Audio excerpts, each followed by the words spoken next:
Hi guys! So, ayun, ginawa ko tong video na to para mapakita sa inyo kung gano'n ka-anisipin ko. And, hindi ko alam kung gano'n katagal ang aabutin to para magpantay-pantay siya.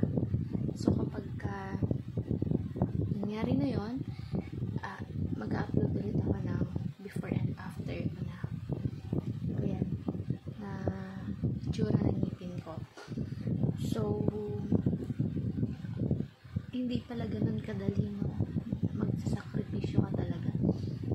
Parang sa parang pangarap mo, diba? Hindi basta-basta mong makukuha. Marami kang pagdadaan na pagsubok bago mo makamtan yung inaasam mong tagumpay. So, sa pag-aayos ng ngipin, ganun din pala sa pagpapabrace. Akala ko dati yung mga naka-brace is sobrang OA lang sa reaction nila na ayun, hindi makakain, hindi makanguya, and nagsusugat yung ano. So, ngayon na nagkapag-brace na ako, so, bali nito lang tong March 18, 2024. And sobrang bago pa. At sobrang hirap talaga, as in.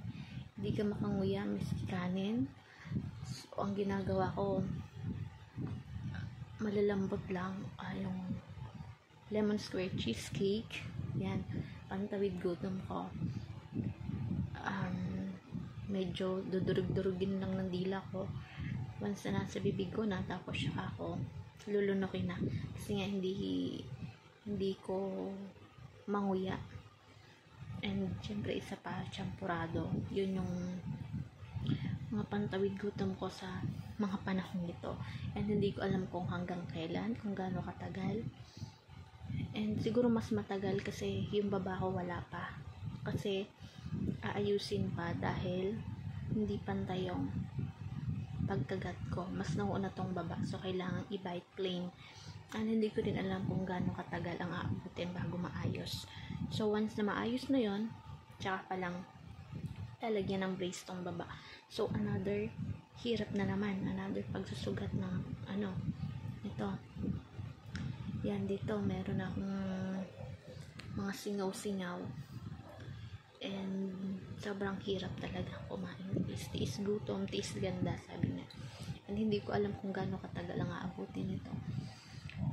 Pero, yun nga, tulad ng sabi ko, eto, tignan niyo yung ngipin ko ngayon. And once na maayos na yan, mag-upload ulit ako ng video. At ipapakita ko sa inyo kung gaano katagal ang aabutin ng pag-aayos ng ngipin ko. So, ayan guys. Ito nga pala yung bite plane na sinasabi ko. So, hindi ko pa siya masuot. Bali pang dito siya sa babang ngipin ko. Ito. Susuot ko siya. So, hindi ko pa siya magamit kasi nagpabunot din ako ng ngipin. And once na naghilom na, tsaka ko pa lang siya isusuot. So, ayun. Hindi ko kung gaano katagal ang aabutin ng pag-aayos nito. And, ayun guys. Yun lang. Share. Thank you.